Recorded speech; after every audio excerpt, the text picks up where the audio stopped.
Hello everybody, welcome to Totally Tabled. My name is Shaggy, and today I'm going over my initial first impressions of Ayar, Children of the Sun. I recently released a full solo playthrough of Ayar. Highlights are currently playing in the background, so go check that out if you haven't, because in this video, I'm going to assume you've watched my playthrough. Now, thematically, Ayar is about the origin myth of the Inca Empire.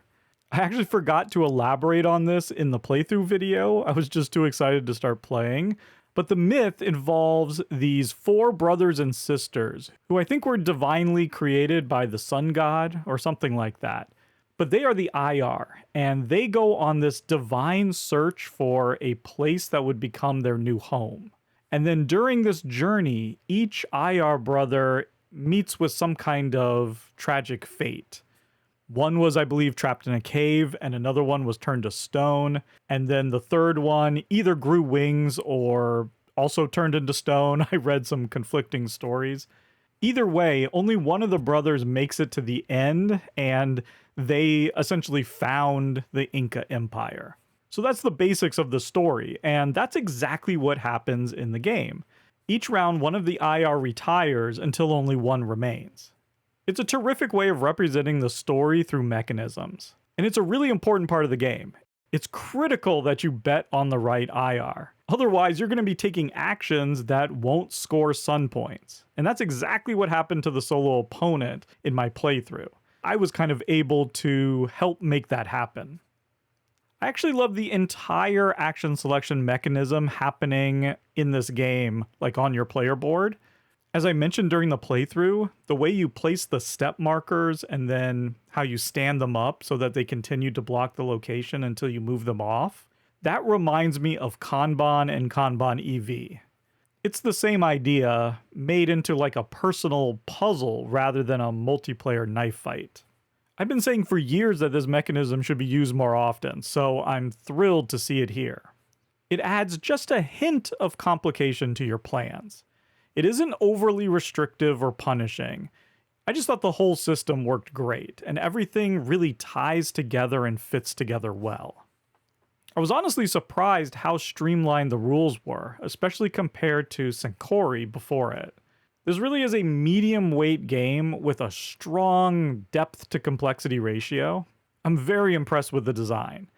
It really feels like an older Euro in all the right ways. And one of those ways is player interaction. This is a game where the other players really matter and affect your decision at every turn. You're paying attention to which Ayar they're moving forward. You're paying attention to what action spaces they're taking. You can very easily get blocked out of taking the action you want. And then on top of that, you're also competing for trying to farm the most. You're competing for, pottery. You might both be going for the same color. There's just a ton of interaction points in the game. And that's going to be a huge selling point for a lot of gamers who bemoan the lack of player interaction in modern Euro games. I'm not one of those gamers, by the way. I like variety, and I'm perfectly happy with multiplayer solitaire, as well as solitaire. This actually transitions nicely into what is really my only concern about the game. Let me reiterate, this is not a review, but rather my first impressions after a handful of solo games. And after playing those solo games, I'm left with a feeling of really wanting to try Ayar at 3 and 4 players. All the mechanisms we've talked about feel like they'll work even better with more players. The movement of the Ayar will be more dynamic. The competition for action spaces will become more fierce. And I think that's really the big one, because the board doesn't shrink for 2 players. What changes is how far you can move the Ayar each turn. In a 4-player game, the action spaces are going to be much tighter, and you'll be forced to make more difficult decisions. In my playthrough, I was able to take only 2 of the 4 actions, weaving and pottery, for the entire game. That simply won't happen in a 4-player game. Someone will inevitably get in your way. And that matters for 2 reasons. First, getting sun points early appears to be critically important. Now, I could be wrong, that goes without saying. But in my first few games, my moon points were way outpacing my sun points. In the playthrough, I really concentrated on getting sun points early and often, and throughout the entire game. Even then, most of my llamas were going towards sun points at the end. I love this idea of gaining two different types of points in different ways and trying to balance that, because in the end you're only going to score the least of your 2 points. That's awesome. It works really well in Tigris and Euphrates, it works really well in Merchants of the Dark Road, but in the 2-player game, the sun points seem so important early, and that means you really have to focus on those first 2 closest Rhyme scoring tiles. You seemingly have to get as many suns from those as you possibly can, which means you have to take those actions. You really don't have any other choice if you want to be competitive, and I'm worried that that makes the strategy in the early game less dynamic and interesting than it could be. I mean, the AI bot simply looks to see what the closest Rhyme tile is and tries to take that action. And I don't really see any reason why, as a human player, I shouldn't do the same thing, especially early in the game. Now, I suspect that problem is solved in the multiplayer game because you simply won't have easy access to those actions, and you're going to have to diversify. As a result, you're going to need to make early bets on which IR, you think are going to survive, and then you're going to need to move those IR as much as you possibly can. It feels like that was the intention of the design, and I'm not 100% sure if the solo mode fully captures it.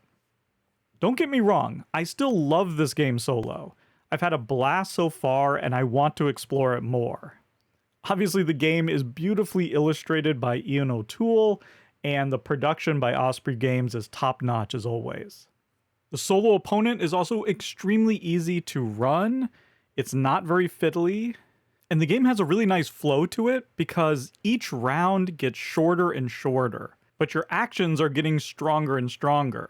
So you really get this sort of acceleration to the end game, which feels really great. And for a game with this much depth, it's not that long as you avoid, falling into analysis paralysis. I think time is going to have to tell whether the solo mode really holds up in the end or not. But there you go, those are my initial first thoughts on Ayar, Children of the Sun.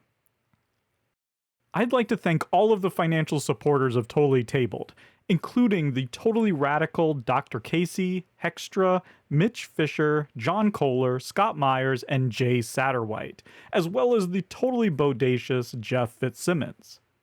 If you're interested in becoming a member, you can join on YouTube or my Patreon at www.patreon.com/totallytabled. You'll gain access to my new exclusive podcast, Table Talk, as well as unboxing videos and whatever extra stuff I come up with. As always, thank you so much for watching, and goodbye.